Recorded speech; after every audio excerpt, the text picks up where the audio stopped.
This Hot and Healthy podcast is presented to you by me, Nicole van Hattem, holistic success coach and best-selling author, and brought to you by the Ginger Camel Media Network. Turn up the volume as we bring you the people and practices that power you to think, eat, thrive.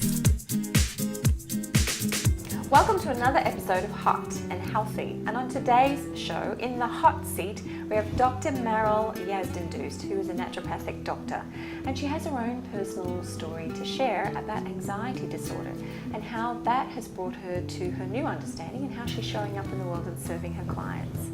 So welcome to the show, Maral. I'm so happy to be here, Nicole. It's great to see you again and be able to chat. Absolutely. I love talking to you. I know. It's amazing. And thank you so much for being in the book. Oh, fantastic. This is an incredible book, and it really is helping a lot of people simply by us, the co-authors, sharing our own personal stories. And I appreciate you sharing your story with us here Thank again you. today. Yeah, it was such an amazing experience, and I mean, to have met everybody who's been on this journey with us, it's been fantastic. Great. And so what was happening with you? What's this anxiety disorder? What's your experience? Well, I think when I was younger, when I was sort of in high school and in the first couple of years of university, I struggled with anxiety. And I sort of struggled with anxiety, and I didn't really know and understand the reasons the underlying causes. And I think the journey to figuring out what was causing me anxiety and what was causing the manifestation of anxiety for me is kind of the reason why I'm a naturopathic doctor. Right. So you didn't start out as wanting to study to be a naturopathic doctor? No. I mean, I always sort of assumed I would end up in healthcare somehow. But I assumed that I would become a conventional doctor because I didn't really know what a naturopath was. I really didn't have any ideas about what alternative medicine looked like other than, maybe massage or chiropractics, which, sort of appealed to me at some times because I liked being, I liked the hands-on application of medicine as well. But when I discovered naturopathic medicine, that's the one that was like, aha, it brings everything together for me.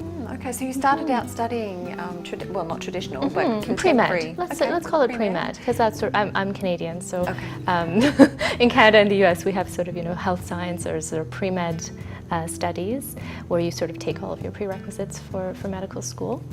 And you sort of decide after that what it is you're going to do. My undergraduate was in biology and psychology, and here I was experiencing these pretty debilitating panic attacks, 2-3 times a week sometimes.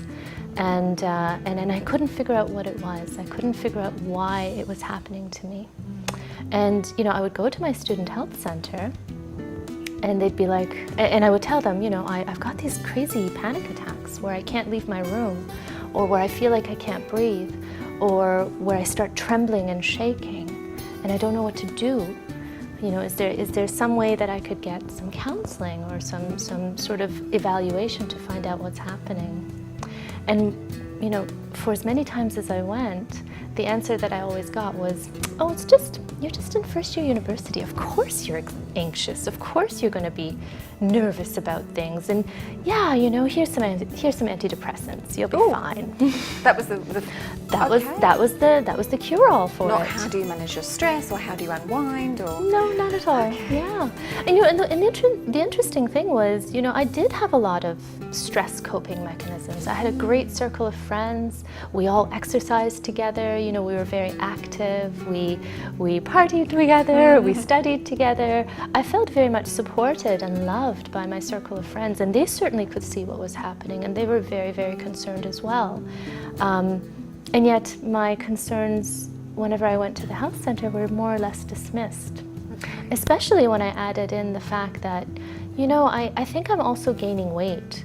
I think I'm gaining more weight than my friends who are just as active as I am, and we're all eating more or less the same foods, but I feel like I'm gaining, weight at twice the rate that everybody else around me is gaining weight. And again, it would just be laughed off as, you're just in first year. It's the frosh 15, the frosh 15 pounds. It's fine. You'll be all right. Here's some antidepressants. Wow. Okay. Again. And so was that, you were looking at this and going, well, hang on, this isn't fixing my problem. Maybe the medical route is not for me. It was basically what it came to, yeah.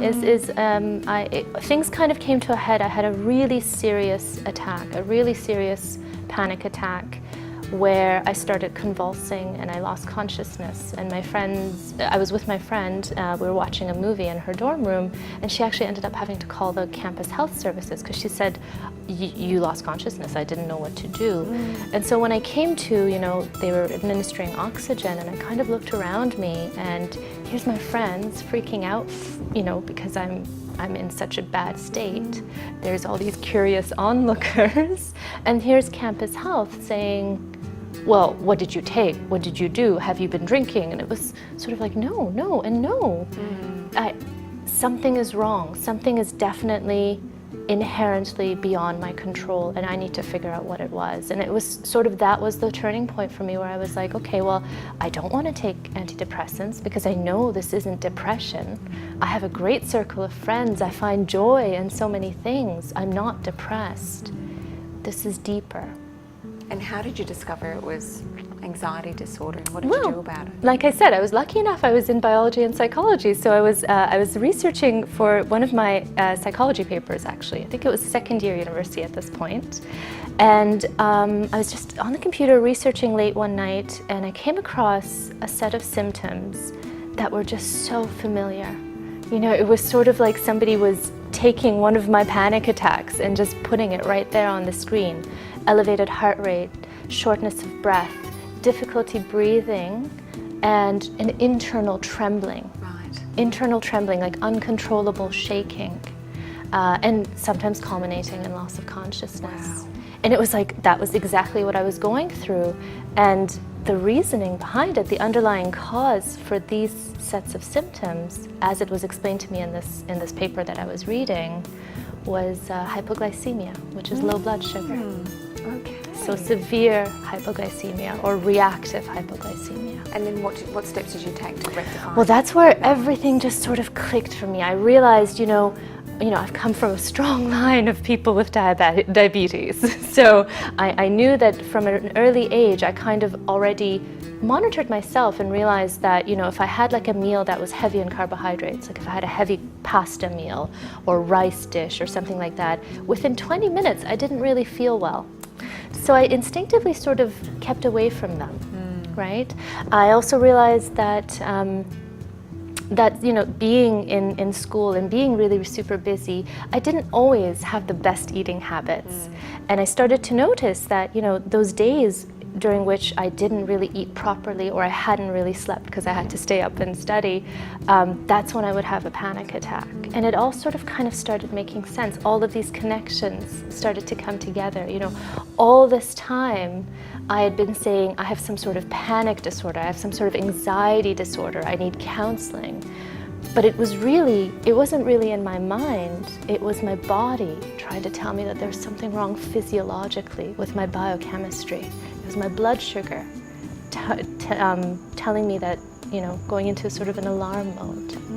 Fantastic. So now that you're a naturopathic doctor, is it something that you focus on in your practice, or is it something that generally informs the approach that you take, this concept of listening to your own body, rebalancing the system, and allowing it to kind of heal itself, and for the symptoms to disappear, because the symptoms are your body trying to have a conversation with you? Exactly. I think that my greatest gift as a naturopathic doctor is being able to help people connect their symptoms. So many of us go through the day and we're like, oh yeah, I have stomach pains, or oh, I have a sensitive stomach, or I get nervous, or I get these migraines, I get these terrible headaches.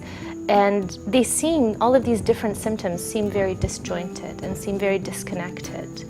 And as a naturopath, I find it sort of my job to connect the dots, to sort of gather people's symptoms, these very, often varied symptoms, back into a recognizable pattern, something that makes sense, something that sort of fits their history and their unique presentation. And when that happens, do you find that they just naturally kind of the symptoms go away and their health improves when they start listening to those messages from their body? I love that word, listening. I find that because I do so much questioning and listening, sometimes when people, when we're discovering these connections together, patients just sort of have these wonderful aha moments, these epiphanies where they're like, it makes sense. I always have a migraine when I eat this, or I always have a migraine at this time of the month, or put in whatever it is that makes sense for you. And it's a wonderful feeling to sort of come and make that connection together. And I'm sure your clients absolutely love that. Oh yeah. You give them that calmness and that sense that there is a pattern here and that we can do something about it. And once they see that pattern, they understand that they're empowered, that pattern is no longer uncontrollable. We can start to make sense of it, and we can start to make the tweaks and adjustments that are necessary. And allow them to heal themselves. Exactly. Thank you so much for being on the show. Oh, fantastic. It's always good to see you. And thank you everybody for tuning in. And do get in contact with me, NicoleVanHattem.com, so I can share with you how you can get in touch with Dr. Maral. And because we love to be hot and healthy on the show, make sure that you tune in, you let everybody know that the show is amazing and that you really love it. And do get in touch and let me know who else you would like me to interview on the show and what topics you'd like me to cover. And thank you very much for tuning in. And remember, be hot and healthy.